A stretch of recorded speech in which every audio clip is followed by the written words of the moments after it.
Rajasthan police के अतिरिक्त police महानिदेशक एडीजी हवा सिंह घुमरिया ने सोमवार को विश्व प्रसिद्ध तीर्थ नगरी पुष्कर पुलिस थाने का निरीक्षण किया।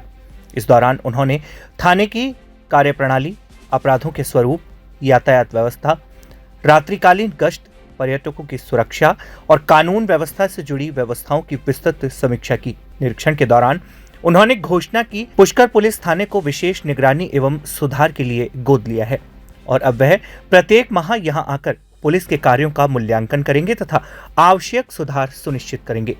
एडीजी हवा सिंह घुमरिया ने बताया कि प्रधानमंत्री की अध्यक्षता में आयोजित डीजीपी आईजीपी कॉन्फ्रेंस में यह निर्णय लिया गया था कि भारतीय पुलिस सेवा के वरिष्ठ अधिकारी एक एक पुलिस थाने को गोद लेकर उसकी कार्यप्रणाली का अध्ययन करेंगे। इसके तहत संबंधित क्षेत्र में अपराधों के स्वरूप, पुलिस व्यवस्था और जनहित से जुड़े विषयों का विश्लेषण कर अपने अनुभव के आधार पर सुधारात्मक सुझाव लागू किए जाएंगे। इस योजना के अंतर्गत उन्होंने पुष्कर पुलिस थाने का चयन किया। उन्होंने कहा कि प्रत्येक माह पुष्कर आकर पुलिस अधिकारियों और कर्मचारियों से संवाद करेंगे तथा अपराध नियंत्रण, पुलिसिंग और जनसेवा की गुणवत्ता को और बेहतर बनाने का प्रयास करेंगे।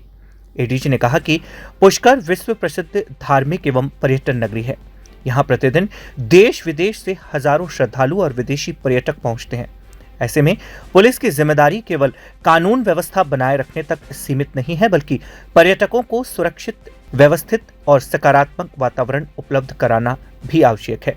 उन्होंने कहा कि प्रयास रहेगा कि पुष्कर आने वाला प्रत्येक विदेशी पर्यटक यहाँ से सुरक्षित, संतुष्ट और अच्छी छवि लेकर लौटे, जिससे अंतर्राष्ट्रीय स्तर पर पुष्कर की प्रतिष्ठा और अधिक मजबूत हो।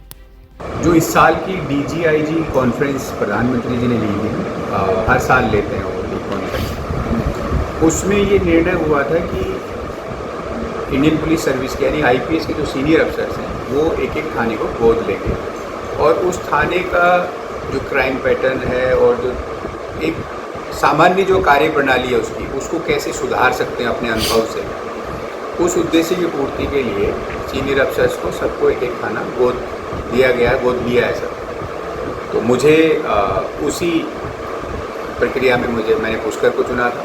तो पुष्कर थाना जो है, मैं ये कहूँगा कि मैं हर महीने यहाँ पे आऊँगा, यहाँ के कामकाज को और बेहतर करने की कोशिश करूँगा।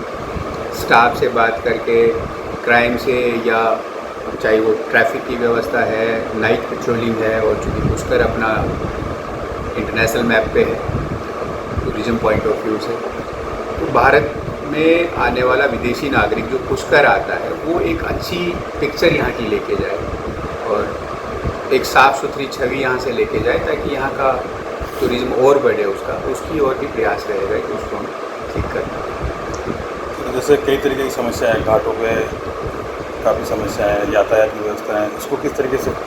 देखो, मैं अभी इसी के बारे में चर्चा कर रहा था एसपी साहब से और एडिशनल एसपी साहब इन लोगों से। निश्चित तौर पे अपन एक ऐसी जगह बैठे हुए हैं जहाँ लोग आस्था के वशीभूत भी बहुत आते हैं और उनको कई बार यहाँ पे अव्यवस्थाएँ देखने को मिलती हैं और विदेशी लोग भी बहुत आते हैं यहाँ पर, क्योंकि ब्रह्मा जी का एक ही मंदिर है पूरी दुनिया में। तो घाटों पे और मंदिर के आसपास क्या बेहतर व्यवस्था कर सकते हैं, इसका एक बार मैं पूरा जायजा लेके उसके बाद मेरा जो तजुर्बा है इतने सालों का पुलिस का, उसमें मैं क्या बेटर कर सकता हूँ, क्या और अच्छा कर सकता हूँ, तो निश्चित तौर पे करेंगे उसको और कुछ ना कुछ परिवर्तन आपको दिखाऊंगा, निश्चित तौर पे दिखेगा। आमतौर पर जब विदेशी जहाँ जाते हैं वहाँ नशे का कारोबार भी चलता है, उसकी पेमेंट में पुष्कर भी बहुत कुछ था, अभी भी है। फ़र्क यह है कि पहले ज़मीन पे था, रूटों पर चला गया। क्या प्रक्रिया रहेगी उसमें, क्या कुछ योजना? देखो, आपने बहुत ही वाजिब और आज का ज्वलंत पॉइंट जो है, मुद्दा जो है वो उठाया आपने। मैं अब से 28 साल पुरानी याद ताज़ा करूँ खुद की, तो मैं प्रोबेशनर था तब यहाँ पे मैं पुष्कर में आता था। मैं यही किस्से इनको सुना रहा था कि तब भी यहाँ पे नशे की चीज़ें होती थी और आज भी होती हैं, तो हमें इसको कैसे कंट्रोल करना है। तो मैं इतना ही आज कहूँगा कि आपको सुधार दिखेगा उसमें, और आपके माध्यम से पुष्कर की जनता से, अजमेर की जनता से रिक्वेस्ट करूँगा कि कहीं भी कोई इस तरह की अवैध गतिविधि आपको दिखती है तो मेरा नंबर जो है वो, आप मतलब 25 साल से एक ही नंबर है तो ज़्यादातर लोगों को पता है, यहाँ आईजीपी का तब भी आप सीधे मुझे कॉल करोगे, मैं तत्काल उस पर रिस्पॉन्स दूंगा आपको और मैं कार्रवाई कराऊंगा। जो हमारे तरीके हैं उन पे निश्चित तौर पे कार्रवाई करके इसमें कुछ ना कुछ अंकुश आपको नज़र आ जाएगा। ये अभी हमारी टॉप प्रायोरिटीज़ हैं उनमें से एक है नशे के खिलाफ कार्रवाई। और आप देख भी रहे होंगे कि पुलिस मुख्यालय के लेवल से बहुत बड़े बड़े अभियान चल रहे हैं, बहुत सारी कार्रवाइयाँ हुई।